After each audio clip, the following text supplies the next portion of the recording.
Hello and welcome to Travel Medicine. As always, I'm your friendly neighborhood internal medicine doc, Dr. J. Hey guys, Dr. Santhosh here, pediatric infectious disease doc and researcher. I was working the other day, Santhosh, Hmm. and I got to thinking what things I just see every day around me in the hospital. And Uh-huh.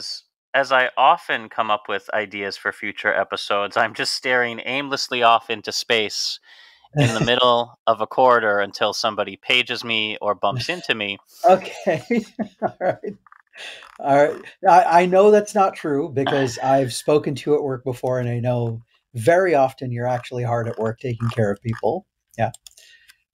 And I was thinking about one of the most common hospital sites Yes. that absolutely none of us pay any thought to, but without which we would all be deeply, deeply inconvenienced at the least and in Yeah. serious trouble I know at what the you're most. saying. Yeah, yeah, absolutely. I mean, we're both on the same thing, right? Like it's the tiny friggin' ice creams with those weird little wooden paddles. Like nobody else has those. Where do they come from? How do they get there? Why isn't the grocery store filled with like tiny little single serve ice creams that you just peel off a paper top and it comes with a little wooden paddle? I mean, what is it like? Is it made in the hospital? Like, where does it come from? No, and also not the supply of nursing pens. The supply of nursing pad. I remember as an intern, I think I ate floor once when I accidentally took a nursing pen, and I went down hard, man. It was I didn't even see it coming. It was just a left hook from nowhere. But no, I am not talking about food or writing implements. I'm talking about something that surrounds you every day, but you don't Yes. think about. And that, of course, is oxygen. Oh, yeah, sure. Okay. We actually classify it in medicine as a drug, in fact. One of the most successful drugs of all time. Look, Yeah, we're okay. all familiar with just the concept of oxygen tanks either floating around hospitals like decorative houseplants, being wheeled about like accessories for the elderly or Hmm. non elderly in the post COVID era. Yes, absolutely. So, in this episode, we're going to delve into the periodic table of medicine Oh, and talk about medical oxygen, where it comes from, how it's used, how it's delivered, and where we're going with it. Because I've got some real fun tidbits, Santosh. We're going to be taking a Sunday stroll. We're going to be taking a weekend drive in the Wayback Machine. oh, And yay. you are going to see some fascinating advancements in oxygen history that I am going to bet you didn't think existed that early. Somehow the ancient Babylonians kept oxygen in like earthen pots or something like that. Well, we're not going quite back that far, but there Oh, will be some surprises along the way. Now, before we get into it, so if you'd like to see some crazy devices, you can check the show notes for the further reading links where there is a paper with a lot of the old timey oxygen delivery devices, and we're going to talk about those. However, before we get started, I just want to let everybody know we are building up a mailing list so you can communicate to us what things you'd like to see in future episodes. So if you'd like to chat with us, and we would love you to, go ahead and head on over to travelmedicinepodcast.com. I made it so very easy. And just give us your email. And if you do, as a special thank you to the first unspecified 500, we'll say, number of sure. people to provide their email, I made a thing. Yeah. I I Yeah. wrote a special around the world in 80 plagues book just for you. It's a tiny little one. It's an Yeah. ebook with a surprise plague that we haven't talked about in a while. Uh, but Oh, yeah. off of plagues, back onto air, deep breath in, slow exhale, and let's talk about the discovery of oxygen. This isn't just like some caveman woke up and went, "Oh, what this?" Yeah. But No, you're talking about actually the element. So we're surrounded by this, we're breathing it in all the time. And for a long time, we just thought of air as air, right? It wasn't composed of different things. It's just the composite of this stuff that you kind of sort of feel when the wind blows. But that you're talking about when someone came along and said, no, no, no, this is actually made of different, even, smaller components. Well, I got to tell you, oxygen has a pretty amusing and tragic history that deserves its own Netflix show. Oh, yeah, okay. We're going to start in 1771 when Okay. Carl Wilhelm Scheele, a Okay. German Swedish pharmaceutical chemist, generated what he called fire air. Oh, okay. Okay. All right. So I'm guessing where you could just like, if you lit it in the air, then it would combust. He heated up some mercury, some silver carbonate, some magnesium nitrate, a lot of flammable things. All right. All right. Okay. Gotcha. Gotcha. And Scheele, or as he later came to be known, Hard Luck Scheele, Oh, and okay. and you're going to feel why. But we'll start with the reason he was Hard Luck Scheele is he was the very first to discover oxygen, as well as a whole bunch of other elements: molybdenum, tungsten, barium, hydrogen, chlorine.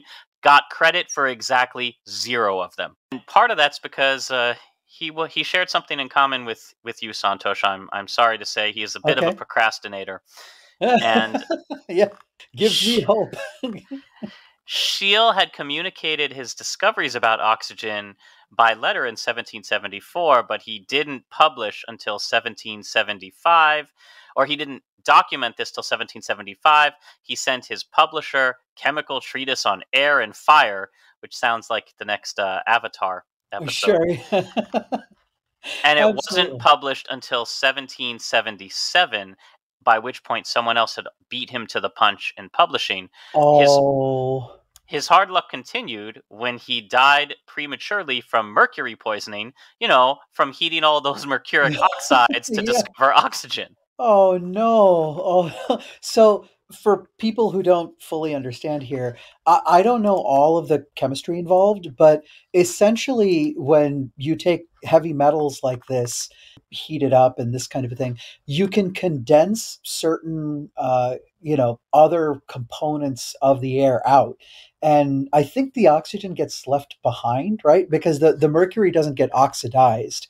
So you're able to isolate, actually pluck apart, individual elements by using this kind of a very dangerous, crazy method.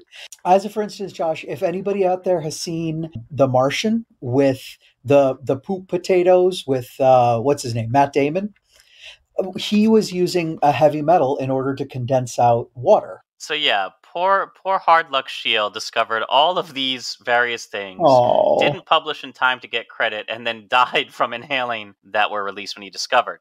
Who okay. who actually received the credit? A gentleman named Joseph Priestley. That's Okay. a name built for television, if I ever heard Yeah. one. Yeah. He was on, I think he was on 90210, like ancient 90210. Absolutely. Sure. Gen Z's like, yeah, sure, whatever. Our generation, no, it was Jason. Yep. Anyway, Joseph Priestley Yeah. received the actual credit for oxygen discovery when he was trying to remove combustible components from air. This is known as the phlogiston theory. Right. So I had to look this up. So, everybody had to start from somewhere in terms of understanding how the world works.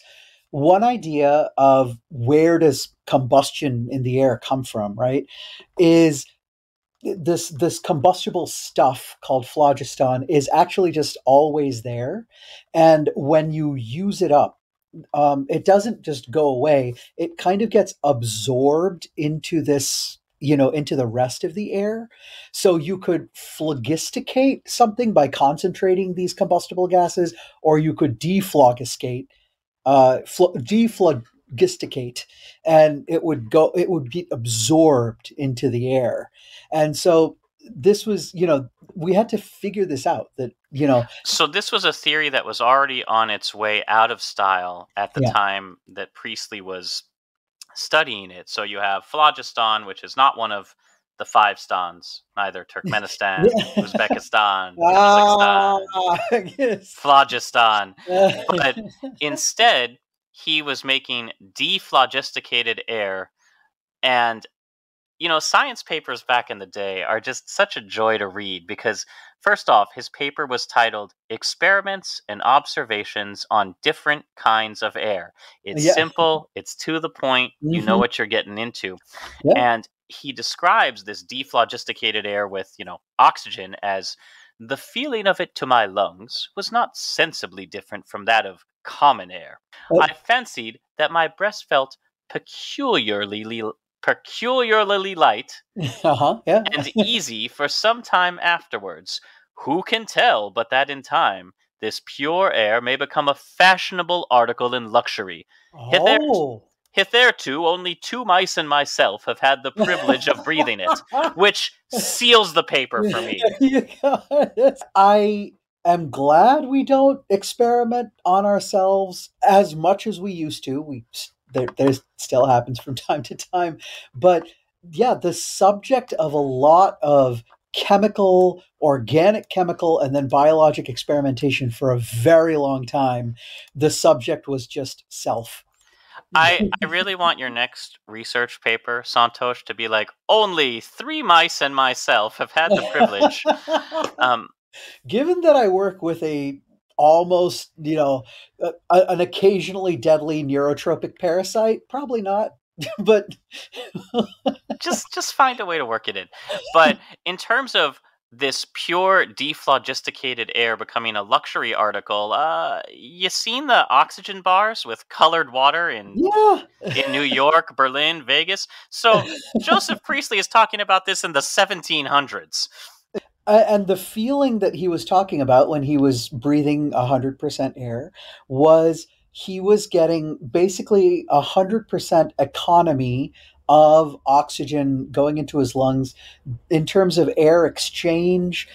His lungs didn't have to work as hard to get this oxygen into his bloodstream, and so you actually feel like it's easier to breathe and everything else like that. If he was unhealthy, if for instance if he had obstructive pulmonary disease or asthma or something, then he might have been had a tight lungs and everything like that, and then he breathed in and he would have felt a little bit better. Now, In terms of that. having made Yeah. this discovery, he ended up, he was a member of the Lunar Society of Birmingham. Okay. Now, this was an exclusive group. That's awesome. So the people in Birmingham who worship the moon? No, who No, study the no, moon. they were a bunch of lunatics. Oh gosh. Aha. Um, no, so this was the Lunar Society of Birmingham. This was an exclusive group which Okay. included the grandfather of Charles Darwin, Erasmus Darwin. Great name. Oh, nice. Yeah, Uh, yeah. and their aim was to encourage transfer of new scientific knowledge to industry. Now, the reason they were the Lunar Society, the members met every month on the night of the full moon so they could walk home safely by moonlight after long meetings through the normally dark and unpoliced streets of the city. Yeah. Santosh, are you getting together for late night science sessions with a bunch of your friends? So, yes. Oh, well, then I Absolutely. stand The corrected. No, no, absolutely. The most fun part of going to a we go to the International Toxoplasma Congress for the particular parasite that I study, or anybody else who goes to their group. One of the most fun and sometimes productive times is all of the talks and everything are over. Everything is shut down. You have a poster room that you can go to look at the scientific posters, and then everyone grabs a, hey, who wants to get a beer over here, who wants to come out over here, and then you're out in some of these places because we pick like remote areas to gather where you can you can rent out the Where we can hotel. practice science in Yeah. peace. But yeah, some of the coolest little ideas come out where you're sitting there, it's about 2 a.m., and you're writing, someone says something and you start scribbling down on a cocktail napkin. And then, maybe like a couple of weeks later after you get back to your lab and everything. So, oh, this is a really cool thing. And so, yes, absolutely. Pontificating and in a very druidic way, gathering over, libations and speaking convocations of science in pubs is still a thing. Science by the Light of the Moon. It's a Oh, good name yeah. for a song. So moving on from Hard Luck Shiel and Joseph Priestley Yeah. of 9021 Woe, um, our Way before next zip codes were invented, by the way. our next figure, and this is the one where we start getting fun because at this point we're just calling it, remember, dephlogisticated air. What are you breathing? Yes. Oh, just some dephlogisticated air, no big. Well, and it does make sense what they mean, right? Because the thing that allows for combustion and for ignition of fire is oxygen. So Um, you take that out, you dephlogisticate the air. Phlogisticate? so our next historical figure is Antoine Lavoisier. In 1774, was pen pals with both Priestley and Scheele, and having read both of their letters, he decided to repeat their experiments with more sophisticated equipment and managed to produce this dephlogisticated air. And he is the gentleman who named it oxygen. Hmm. And it comes from, are you ready for some medical etymology? Hit me, hit me. Okay.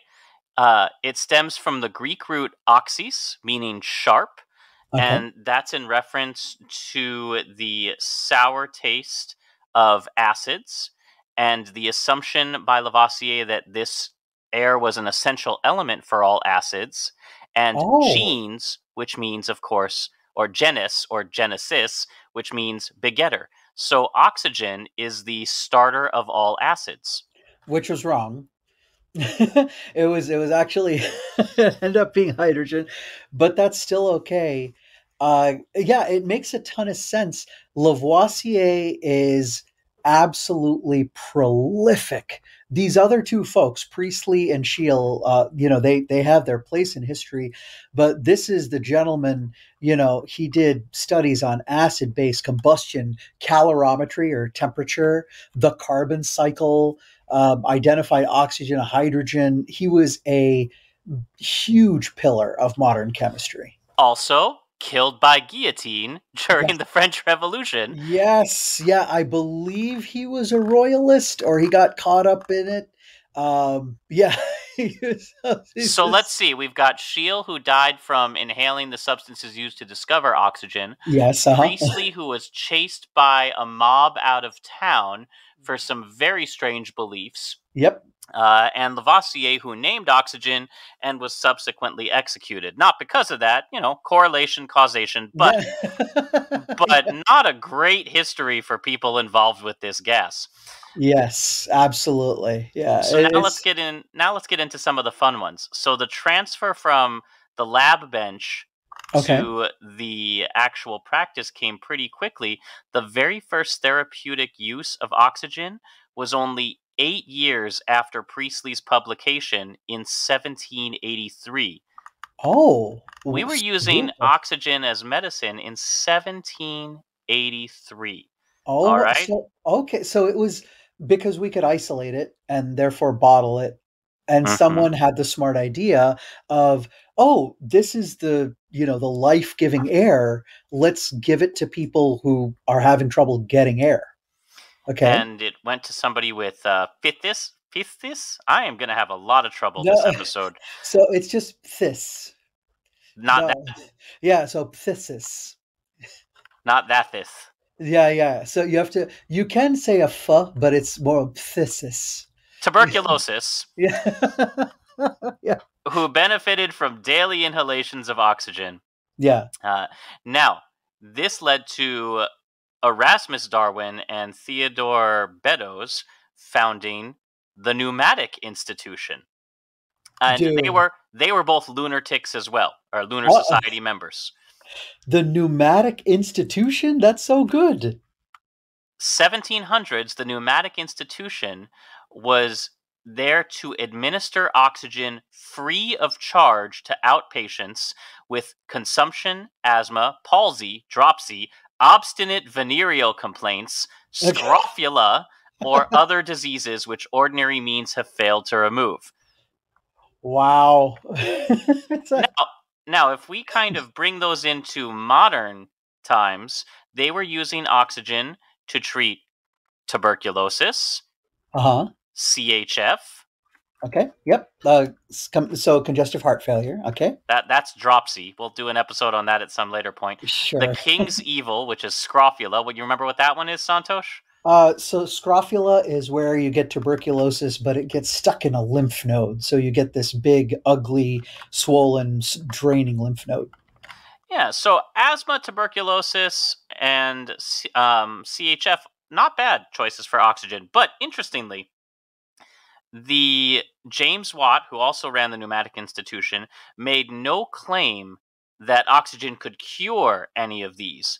The best part is they were a research institute. They told patients who showed up for this free oxygen their aim was to investigate how efficient oxygen was in treating the disease. They're just like, hey, we have an experimental treatment. You want us to try it on you? Show on, come on by. It's a walk in clinic. Uh, now, this was used in bursts. It was given intermittently in short inhalations with concentrations usually a little bit higher than normal air. So, you know how much therapy they got or they gave to people, Santosh? I can't think of how much you would, because nowadays we do it in liters per minute, right? We do it in terms of flow. Well, I'll So, give you a hint. This okay. was in Britain. So, how do you suppose they dispensed oxygen? Oh, be in a glass stopper, not in a wooden thing, but like something like a barrel or a keg. Pint. They gave Oh, out pint. pints. Oh, okay, it's okay. Like a beer. Yeah. You'd come Okay. in, you'd get a pint of oxygen in a Hmm. bag full of common air. Pint of oxygen air and a bag full of common air. And they would Yeah. gradually increase the dose, observing to dilute of at least 20 times the quantity of common air. They watered down their oxygen. Whoa. Okay. And this would have been about 23 to 28% oxygen. So in a hospital, we'll give somebody in an emergency setting 100% pure oxygen, but then we kind of wean it down as tolerated. That's not much more. So the air that we breathe is we talk about partial pressures of various gases. So about 20-21% of breathable air in a normal non-polluted about sea level atmosphere. And so this is about 25% oxygen. Not that big of a turn up, really. But I mean, I guess enough to help a little bit. Yeah, So, of course. Yeah. interestingly, a lot of the techniques developed by the Pneumatic Institute are still used today in more modern, updated forms, which include non crushable breathing tubes, Okay. mouthpieces, and a method for mass production of gases created by James Watt. Now, Okay. the institution closed around 1800 because it had to become a normal hospital to deal with an outbreak of typhus. So a pandemic brought it to an end. After the pneumatic institution closed, oxygen given for short spells was pretty much brought up by everybody. The Lancet and the British Medical Journal published a whole bunch of papers in the early to mid 1800s, Mhm. which essentially turned into a lot of scams. It was the goop of the day. Uh, Oh, dear. and Okay. and this kind of reached peak ridiculousness by the time we hit 1869 when the Lancet published a paper advocating the use of oxygenated bread and water. And if Now you're sitting there laughing at how stupid that sounds, sure. oxygenated water is still for sale Yeah. today. It is, and we have this silliness, like, because we understand acids and bases today. Oh, alkaline water, which is supposed to be better, it's not. There's no evidence for it at all. But Josh, I'm not surprised by this overall because of how, especially in medicine, how we treat new inventions throughout history. I'm not too surprised that the same thing happened with oxygen way back when. The thing is that it's still happening. Well, that was No, it's true. And we have new technologies right now. We have hyperbarics, so you can increase the concentration of oxygen in a chamber. And So, so yeah. for inhaled, a typical therapy in the 1800s Hmm. was intermittent oxygen inhalation, getting 4 gallons in the morning and 4 in the evening, usually delivered by just wafting oxygen from a bucket towards the face of the patient. So not even actually delivering any O2 therapy. Here, sniff this.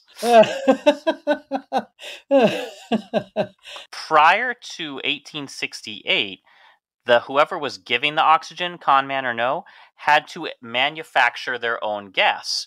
And this was done, uh, well, you can take a look through that further reading link because it's a very detailed one. It's the one labeled images. Read this for images. But um, this was done through a variety of ways, mostly electrolysis, which is using an electrical current to separate water into hydrogen and oxygen gas. There Hmm. was Yeah. also one that used a pump to compress it. The original way was potassium chlorate and manganese dioxide were heated together Okay. to Mhm. dephlogisticate some air. It was then passed through 2 bottles of a caustic soda solution, not Coca Cola, like a baking soda kind of thing. Yeah. A in this case, a soda, which was a basic solution. Uh huh. Yeah. Then through a weak solution of silver nitrate, pure water, and a layer of cotton wool, and all of that would collect it in a rubber bag or a bladder or a whoopee cushion to administer to the patient. So Got that's it. how you were making oxygen until 1868. In Okay. 1868, we created the very first cylinders for storing oxygen. We have been able to store Wow. oxygen since Victorian times. Whoa. I genuinely did not realize it was that old. That is fantastic. Right? That's That's so so good. cool. We're still learning, how to use this substance properly in terms of medicine. We have, heated arguments sometimes over this is how much oxygen you should deliver to this type of a patient for optimal care and this kind of a thing. Even, now, centuries later, but to know that it's been bottled for so long and that, wow. Like everything old is new again. So we're going to talk about the evolution of oxygen containers. But again, remember, the first guy who discovered, or at least got credit for discovering oxygen, was like, maybe they'll sell it as a luxury item. And we do.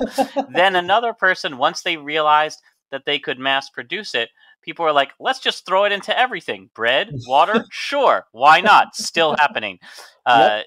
Uh, then the next major discovery came around 1890. So until this time, oxygen was given intermittently, meaning you'd get it for 30 minutes to an hour and then you'd be off it for several hours, which, if you're struggling with any kind of breathing disease, probably not the best treatment. Yeah, it's kind of like getting intermittent Wi-Fi. Like at some point you'll just shut it off, man. Just I don't need this anymore.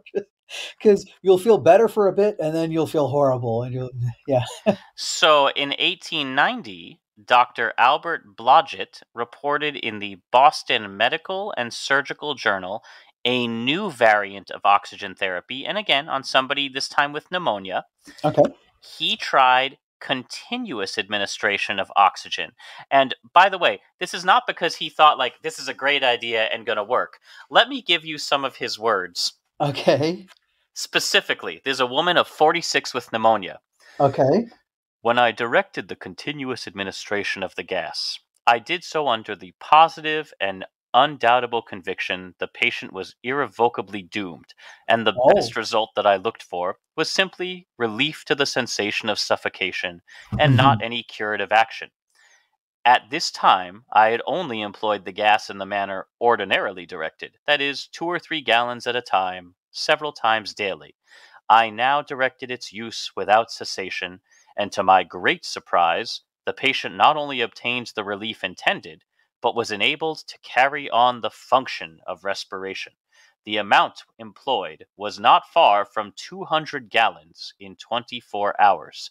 This is our first documented record of continuous administration of oxygen. So 200 gallons in 24 hours is about 6 liters a minute, Okay. which Yeah. is not even remotely close to what we're seeing in like the COVID era. Right, right. So this is for community acquired pneumonia, and we're in 1890, so we're well before antibiotics. People did recover from pneumonia if you gave them time. It was just a rough process. But now you're able to provide support for the person. And yeah, 6 liters per minute for a person who's otherwise healthy, 46 years old, but just needs to be supported for a bit. Very, very reasonable. And yeah, with a mask today, that's about what we would provide. But as you're saying, Josh, we now have the ability to deliver a lot more for people who are in much more dire straits than this one was. But again, we're not even into the 1900s yet, and we're already giving continuous oxygen, stored oxygen. So, what do you think happened once people learned that continuous oxygen could be used as a better treatment than intermittent? Uh, are you gonna give me a sad story about how this was hijacked for some sort of weird, either luxury or like abused in a funky weird way? Let's give it for everything. Let's give Okay. oxygen administration via the stomach for resuscitation. Okay. All Let's right. give it via the urethra for Mm. inflammatory conditions. Not couldn't. There's no. How about a proposal published in the Journal of the American Medical Association by J.H. Kellogg to give it as an enema for the treatment of gallstones? Wait a minute. That Kellogg, like Yep, the yep, the yep. cereal guy. The cereal What's he guy. doing with enemas? What is this nonsense? I thought his whole thing was like, I eat cornflakes because it takes Stops away my lust. masturbation. Yeah, exactly. Well, blows air up your behind to treat gallstones. So, maybe don't take medical advice from the cereal guy. So this, I'm still tracking with pretty much every other medical scientific, advancement that's come along so far, Josh. It's, hey, this works for something. Let's keep it. Let's try it for everything. We did this with radiation. We did this, I believe, with penicillin. Oh my So, we'll god. take a moment to dash away for a commercial break. Oh But yeah. before we do, uh, if you guys don't want to listen to commercials, this would be a perfect time to head to travelmedicinepodcast.com and sign up to talk with us because we're very lonely. I mean, who else is spending this much time reading up about oxygen, really? So, I yeah, be I just want to let everybody know before you go that Dr. Josh reached the end of Google. the main I the main yeah, boss was so hard. yeah. He finished Google. Okay, bye everybody. Come back soon. And we're back. So, That was so loud in my ears. so now that we can store oxygen, how do you get it to the patient? So, we were using some pretty interesting bag and mask setups and just piping it directly from where it was made by the local chemist. But in 1907, Arbuthnot Lane, yep, that's his real name. Okay. It's a Britishy Uh, name, Arbuthnot. yeah. Okay. Gotcha. I'm pretty sure someone called him Arby or something. So Arbuthnot Lane devised rubber tubing that served as one of the first nasal catheters for oxygen administration. Oh yeah. Yeah. Okay. And then around, oh, I don't know, World War One in 1917, John Scott Haldane developed modern day oxygen masks to treat World War One soldiers who were, under attack from chemical warfare in the trenches. Oh, yeah, absolutely. So you have chemist battling chemist. Yeah, and you have the development of oxygen masks used in war, but those were sort of the first full face masks, or more more portable. Because I was going to say, we're looking at 1917. It wasn't until the 1950s that you had the first form of portable medical oxygen therapy. And Okay. by portable, I mean strictly in ambulances and on scene at medical emergencies. So you couldn't just carry it around casually. Uh, those personal lightweight units, the Sony Walkmans of oxygen, didn't start arriving until the 1970s. Okay, okay. So big gap from, you know, finding oxygen, containing it, bottling it, and then being actually able to carry it around. We're talking about now we've made it from 100 years ago with the first discovery of being able to contain oxygen Okay. to, personal portable units. And here we go. O2 concentrators have continued to shrink due to the demand by younger and more active oxygen Right. therapy patients who wanted smaller and more mobile machines. Yeah, so that's not all luxury users, by the way. You're going to have a point where the oxygen is going to serve the needs for people who have more rare diseases, i.e., cystic fibrosis, or our little premature babies that have lung injury from their lungs not maturing. Before they're born and things like this. So now you need, tiny, tiny containers to take along. However, I'm guessing, Josh, that there's also, performance athletes and that kind of thing that wanted to keep it close by because, a football player, for instance, could go through a play and then take a hit of oxygen and recover quicker. Younger and more active oxygen therapy patients. I know what they mean, and I Yeah. know what I visualize. It's not like that. Yeah, it's kind of like that though. Okay, so now we get to how this episode actually came together. All of that Yeah. was from deep research diving. Oh, okay. Gotcha. Gotcha. Yeah. Now we're at the end of Google now. Yeah. But But how does the oxygen actually get to you, whether it's in the hospital or those portable containers? The need for medical oxygen has been on the rise for more than a decade, Yeah. Yeah. and diseases requiring oxygen for treatment are a very large share of disease burden. Hmm. So it starts with let's produce the oxygen. There's about three different main ways that oxygen is produced today. The most common and the cheapest is an oxygen concentrator. It just draws in your ambient air and removes nitrogen from it. So it concentrates the oxygen, provides a continuous supply. Now, here's where we start getting into the travel component. Concentrators work best in environments with clean air, low Yes. humidity, and reliable electricity. So, Okay. not going to be great in areas of, say, sub Saharan Africa that don't have reliable electricity, or areas of, say, like New York right now, where the air quality is not going to be the best. Um, you really rely on your infrastructure for an oxygen concentrator. And for Right. patients who require lower airflows, 5, maybe 10 liters, concentrators are a pretty simple and cheap solution.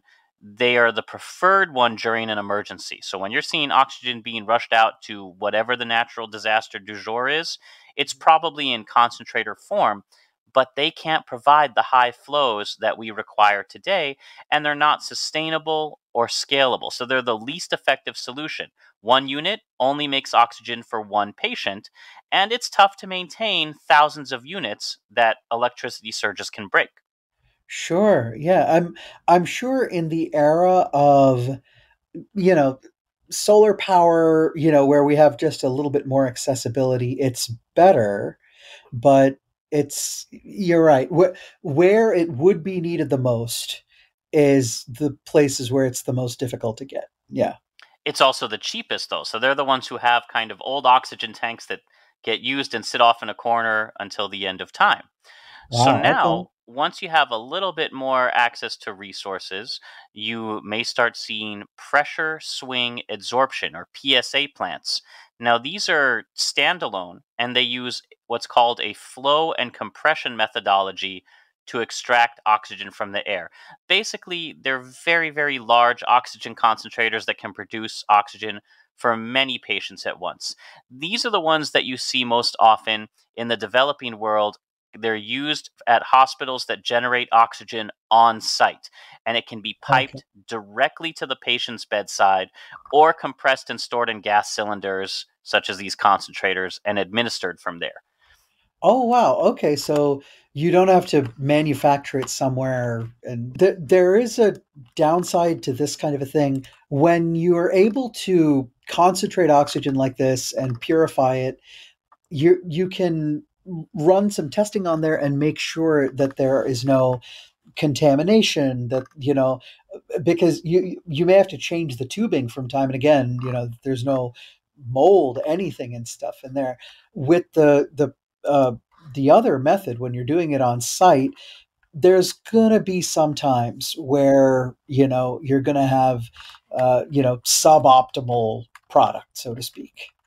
So Now, oxygen can also be produced commercially by large-scale industrial plants that use something called an air separation unit, or an ASU. okay. Now, ASUs use cryogenic fractional distillation to produce liquid oxygen that's stored in bulk tanks. Those tanks can then be converted into gas and stored in cylinders or poured into a liquid tanker truck, like Final Destination, Sure, sure. to ship to facilities. And this is actually generally how oxygen is produced and delivered in most high income countries where there's steady demand and sufficient resources. So let's kind of take a look at the differences in how each of these oxygens are used in terms of systems. This is really context specific. So a PSA plant works well somewhere where electricity is reliable and affordable. So Ethiopia, for example.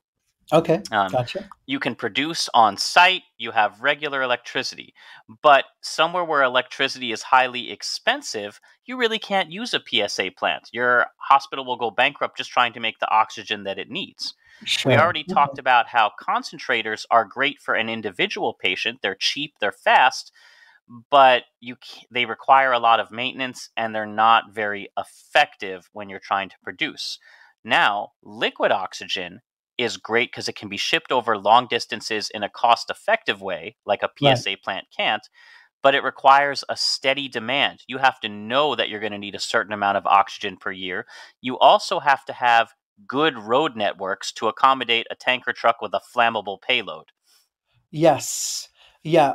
Now, just because it's cold and it's in liquid form does not mean that it isn't.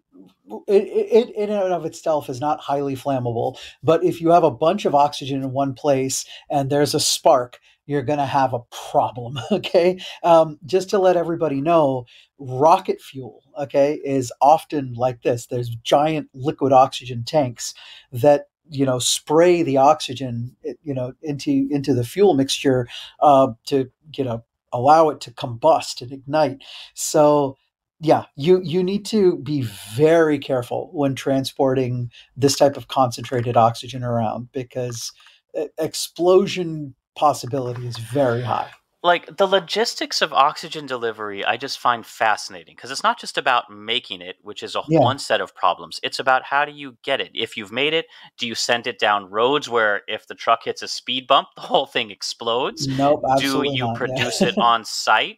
Do you know how much oxygen you're going to need? If you can make your own, you're at less of a disadvantage. But if you're ordering it from, essentially Oxygen Amazon, you have to have a pretty good idea of how many oxygen dependent or requiring patients you're going to have, and trying to guess what your patient disease burden population is going to be tricky at the best of times. So today most low and middle income economies need more than 2.5 million cylinders of oxygen, Wow. which a lot of hospitals were not designed to support that amount, especially during COVID. Yeah. So they've had to retrofit their delivery systems, and this means some of those delivery systems can have an oxygen overload. Then the oxygen becomes too cold for the pipes and breaks them in these older buildings. So even Yeah. having sufficient oxygen to meet your needs can break your hospital. Hospitals can get oxygen toxicity. Yeah, absolutely. Yeah, you're right. You've got to transport it there. You've got to have adequate and safe storage, and then you're right. Oxygen. quote unquote goes bad. Like you can't store it in that liquid form for too long. It will freeze everything. And eventually, even if you have really good seals and everything else like that on your containers, it's going to boil off and go away just like if you're storing liquid nitrogen. So yeah, you have to have hit a sweet spot essentially in terms of you have just enough that it's going to be used on time, and that's really hard to do, especially when something like a pandemic comes around. Now, one of the more modern methods we have is, again, this electrolysis, where you just run a current through water to separate oxygen out. And this is fairly cost efficient, but takes about 15 years to hit that break even point. And there is a paper I included that talked about that. You get a very high purity of oxygen from electrolysis, over 99%, which doesn't require any additional purification processes. So that's great. But here's the thing, US hospitals, at least, don't really have national guidelines on how much oxygen they should keep in hand. They Yep. just estimate based on annual patterns, and they have to guess whether winter's going to have a high surge of respiratory cases. Yeah, it's a scary thing, right? Almost, I would say not the most used drug, because that might be something like saline, but way up there in terms of one of the most essential products that you need in there, and you need to understand the logistics and the demand and the supply, and we don't. We just do not. And I think you mentioned earlier, Santosh, that oxygen doesn't expire. That's not strictly true. Oh, okay. All right. The lifespan of a medical oxygen gas is about 30 months with a maximum of 36 months. So, it's like milk. You can go a little past the expiration date, That but you shouldn't. Uh, yeah. now, now this oxygen cylinders are very clearly marked with the expiry date of the gas inside the cylinder. Okay. Um, Standard delivery through a nasal cannula, those little nose prongs, is Uh-huh. usually 5 liters a minute or less. But people with, say, COVID or other diseases with high flow may use up to 60 liters per minute, Yeah. which accelerated rationing. Um, Pre pandemic, in your field, in pediatrics, the high flow oxygen rates were based on a child's weight. Yes. Interestingly, fairly recent research found a nationwide increase in high flow oxygen use without any significant improvement in outcomes. So there's probably we're probably not judging how much oxygen to give kids in a correct way, or even whether supplemental oxygen in some of these cases is necessary. Yeah, well, we know that when you give just flow, so maybe it doesn't need to be pure oxygen, but some, pressure pushing air into the lungs. So basically increasing the end expiratory pressure, or what we call peak end expiratory pressure, or PEEP, that it relieves the pressure of the effort of breathing, and it may actually be that we just need that flow rather than actually like pure oxygen coming through there. Still learning about it, still learning how to titrate oxygen for small people, because we've been doing it off of adults for a long time and just adjusting it by weight, and that's clearly wrong. We got to work out our rhythm and flow, Santosh. We do, we absolutely do. So now that we've talked about all the wonderful things oxygen can do in its 100+ year journey to make it from the Lunar Society and bench labs all the way up to grandma carrying around a little portable tank, Sure. let's talk about how oxygen can kill you. I mean, so many ways, absolutely. But I mean, yeah, aside from the flammability, if you're on oxygen, stop smoking. I yeah, promise you. I cannot even tell you, it's at least a monthly occurrence that somebody comes in yes. on Burns or oxygen something. and, yeah, burns because they just lit up without thinking, "Oh, I have a flammable gas strapped to my Yeah. face." But but that's not even the oxygen danger I'm talking about. Okay then. I want to talk briefly about oxygen poisoning or oxygen toxicity. Okay. And this happens in basically two different groups. One where you get very, very high concentration of oxygen for a short duration, Okay. or where you're exposed to a lower concentration but for a prolonged duration. So this is Okay. acute versus chronic oxygen toxicity. Sure. Okay. I'm dividing it this way because you see different systems being affected. Acute toxicity is usually central nervous system, which we'll talk about in a moment, whereas chronic is more pulmonary effects. On your lungs. Yeah. And some of the highest risk groups for oxygen toxicity are premature infants and Hmm. underwater divers, Yeah. Yeah. For who are not as dissimilar as you may think. yeah. Yeah. Yeah. In both cases, it's basically a concentration problem. But yeah. Okay. Yeah. So, Who do you want me to talk about, Josh? well, I want you to talk about your area of expertise. So, of course, underwater divers. Yes. Oh, I thought you were going to say underwater preemies. Underwater baby. I mean, Yeah, underwater babies, which may happen if we, for instance, if whoever invents like the artificial womb to help premature babies, kind of get better, outside, it may actually be in some sort of a tub or tank or something like that. We don't know, a but giant no, glowing tube with yeah, bubbles, if sci fi is to be believed. that's true. So, all right.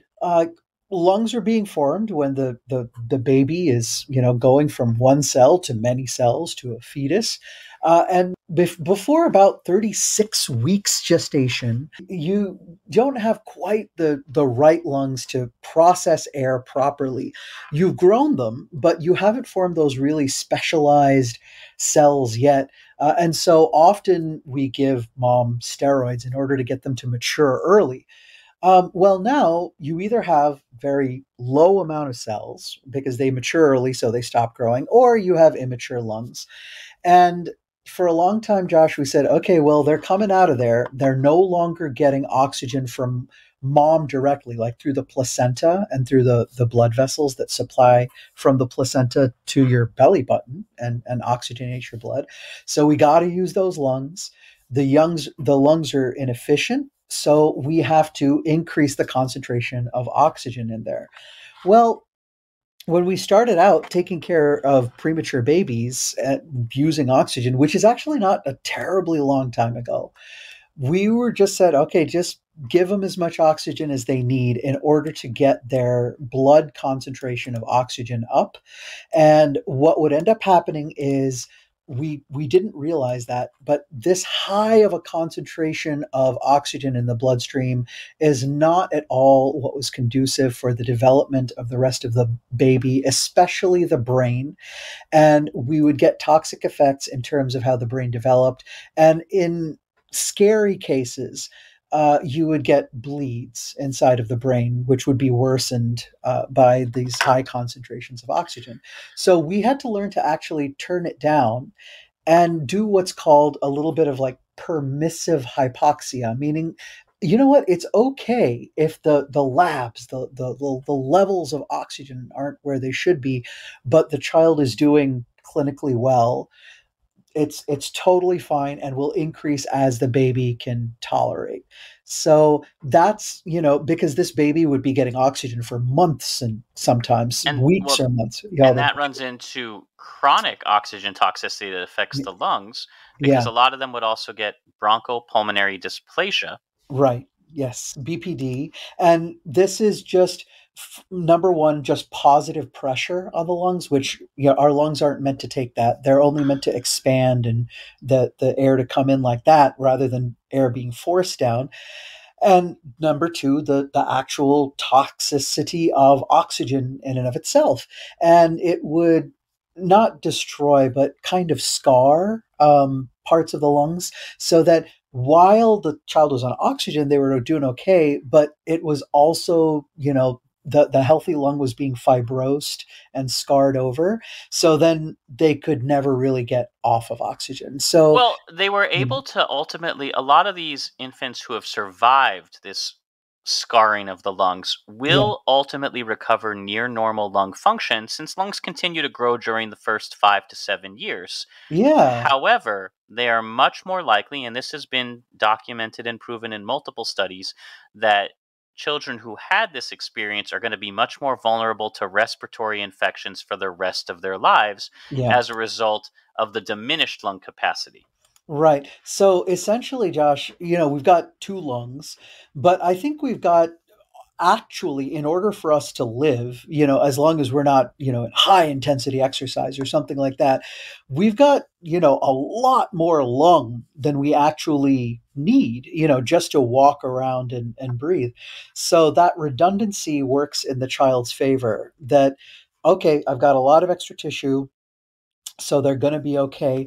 But if you give it a little bit of a hit, meaning if they get a viral or a bacterial infection, another person, another child who would be able to weather the storm while their lungs healed up, this child would lose their ability to get oxygen in very quickly. They'd get hypoxic, or the ability to get rid of CO2, of carbon dioxide. So they'd become hypercapnic, one of the two, very quickly. So Yeah. think of overinflating a balloon where it now can't really collapse. You have to force it closed, Yes. Yeah. or it closes so fast that you can't reinflate it again. Yeah. So the first one is kind of a model of obstructive disease, and the second one is restrictive disease. Now, if we're looking at the more chronic toxicity, and let's move to divers as well, and then we'll talk a little bit about acute and chronic. Lung effects can present as early as within 24 hours of breathing pure oxygen, 100%, unfiltered oxygen. And a Yeah. lot of those symptoms are going to include things like chest pain and heaviness, Mhm, mhm. coughing and difficulty breathing, all of which can also be confused with, heart attacks. Yeah. Absolutely. Yeah, yeah. So we're not meant to be breathing much more than about 30% oxygen. That it hurts us. Oh, 30% oxygen like we learned in the 1800s from the Pneumatic Institute. Yeah, exactly right. Just about. Yeah, yeah. Here's your pint of oxygen, sir.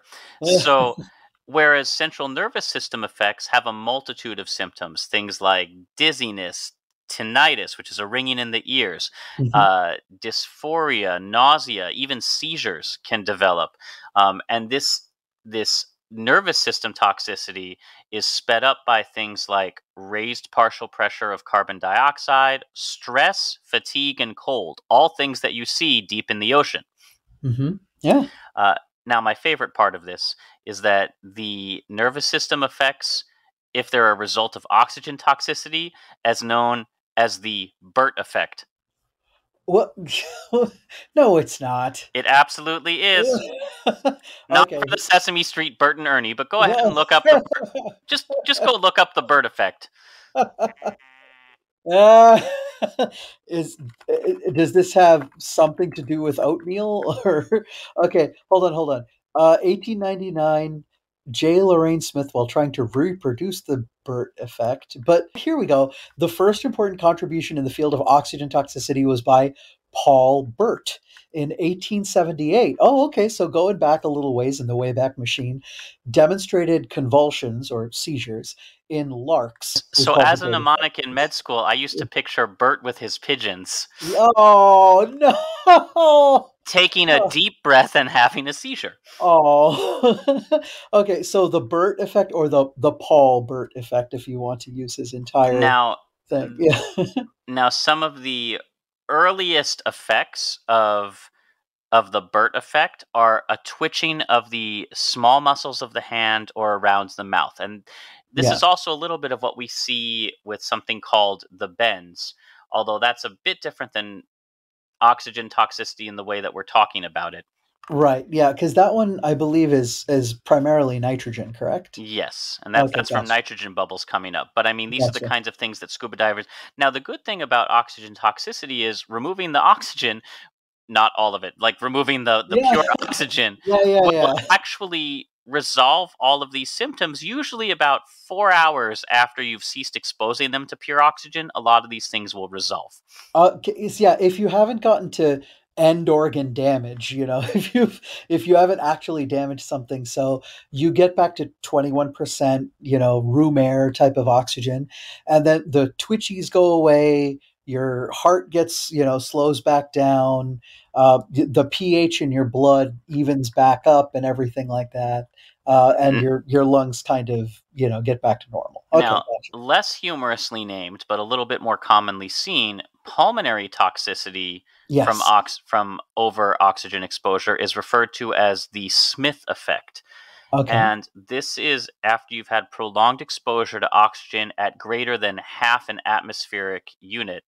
The incidence of displaying these pulmonary symptoms is about 5%.